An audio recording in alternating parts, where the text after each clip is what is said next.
додека Марија со наставничката се спрема да отворат презентацијата за следниот час. Јас да ве потсетам вас седмооделенци да се вклучите и да внимавате. Ова следно е многу важно, многу корисно и многу интересно. Повелете, наставничке. Ви благодарам.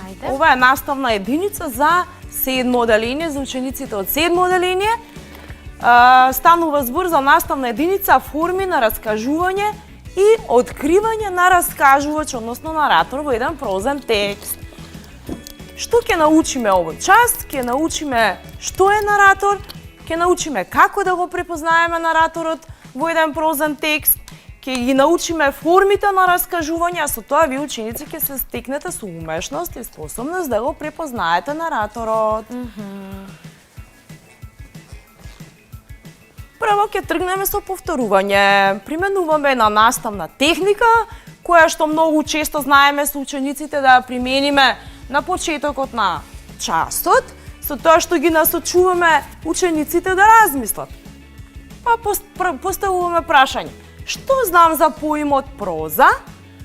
Што сакам да знам за поимот проза? Значи, вие ученици во вашите училишни тетрадки можете да се запишете што досега сте научиле за поимот проза и што сакате да знаете за поимот проза. А ние, односно јас, ќе ви помогнам. Знаеме дека прозата припаѓа на литературниот род епика, дека прозата е напишана во реченици, односно во текст, дека како прозни форми ни представуваат романот, расказот, бајка, сказна, приказна и така натаму, и дека во овие прозни творби се раскажува. Претходно споменавме кога учевме за шесто оделение дека во лириката се изразува, а во прозата велиме дека се раскажува. Меѓутоа, кој раскажува? Можеме ли да предпоставиме кој раскажува? Потекнува од самиот збор раскажува. Раскажувач или наратор. Што сакам да знам за поимот проза? Предпоставам ќе си поставите многу прашања.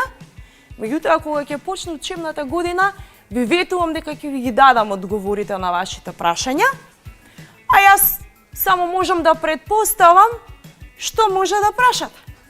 Кој раскажува во една прозна творба? Дали во прозната творба раскажува авторот и така натаму.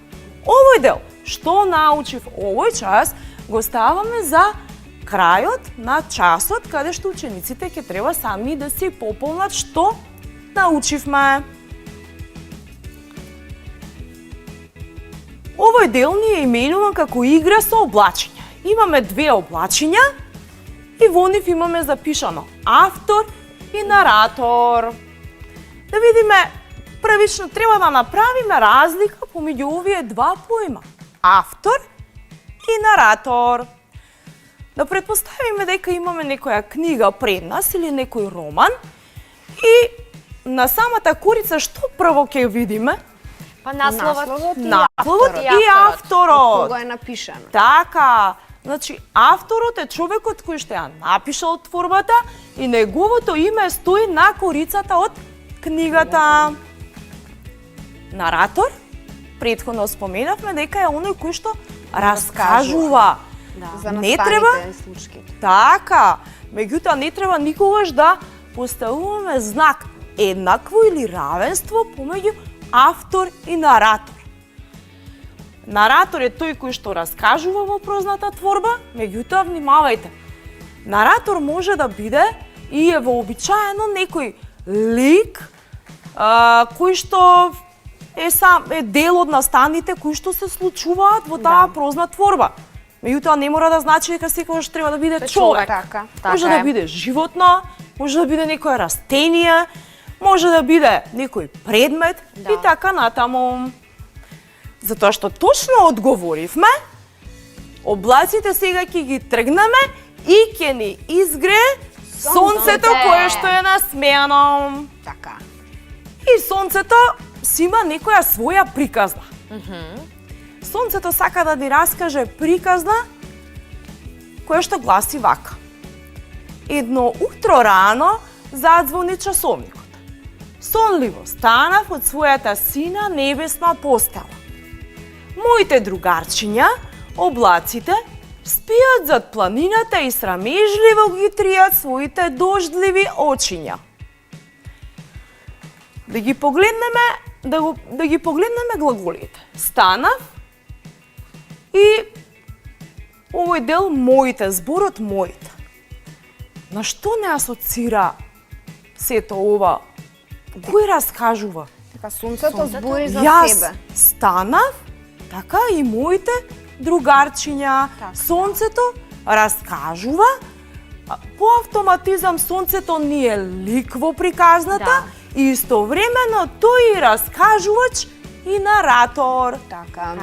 Оваа глаголска форма станав, ако ја погледнеме и ако размислиме во кое лице раскажува сонцето, граматички малку да размислиме, во прво лице, еднина.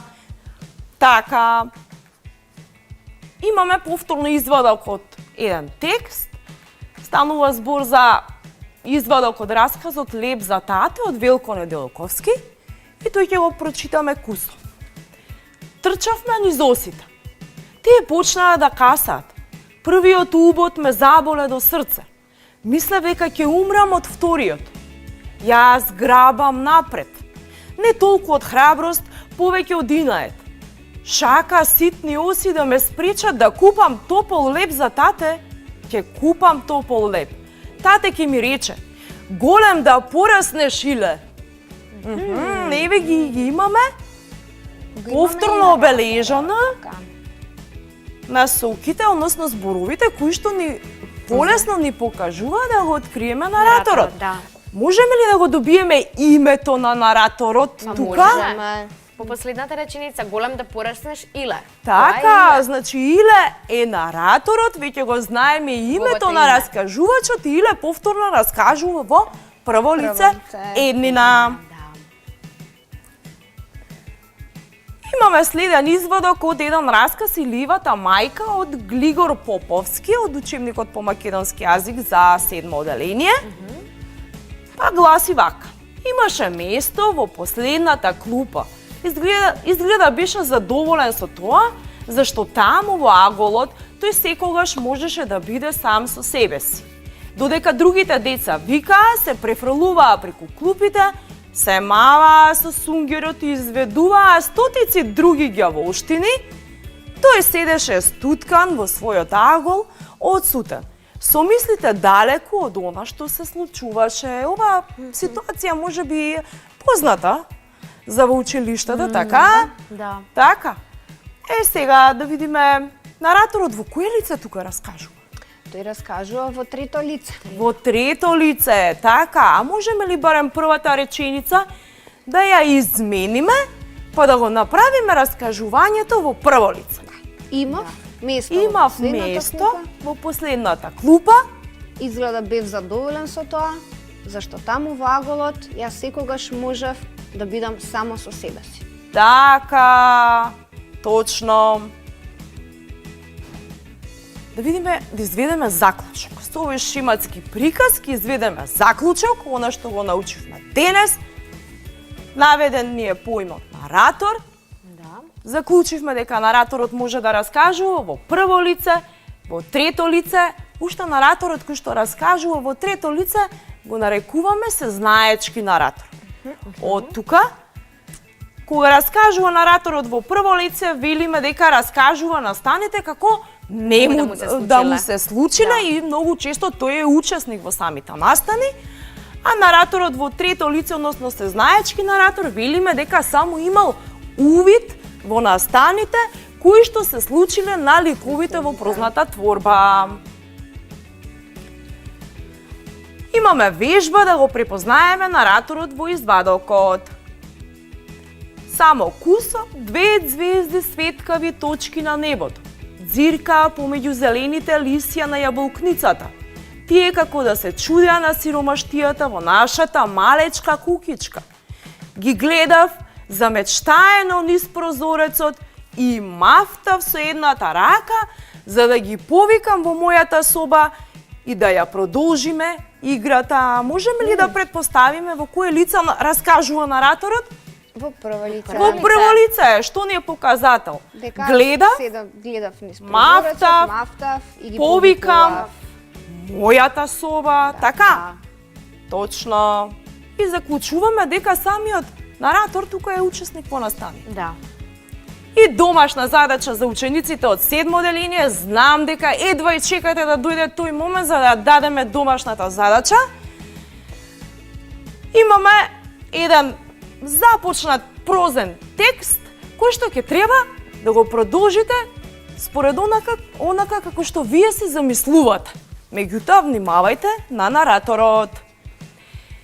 Еден студен зимски ден, додека стоев на прозорецот и со погледов ја впивав сета белина од природата, додека се насладував на прекрасната слика, полека и тивко, некое синило го покри мојот поглед. А насловот приказна за облакот. Така, јас и Марија знаеме кој е нараторот, но нема да откриеме затоа што ова е сепак домашна задача. Така, ќе ги оставиме учениците да размислат. Да, верувам дека ќе им биде лесно. Да. Завршивме со часот? Завршивме? Да. Одлично. Дечки, знаете што следи следно? Следи физика. Тоа е многу возбудливо. Правиме пауза и се спремаме за физика.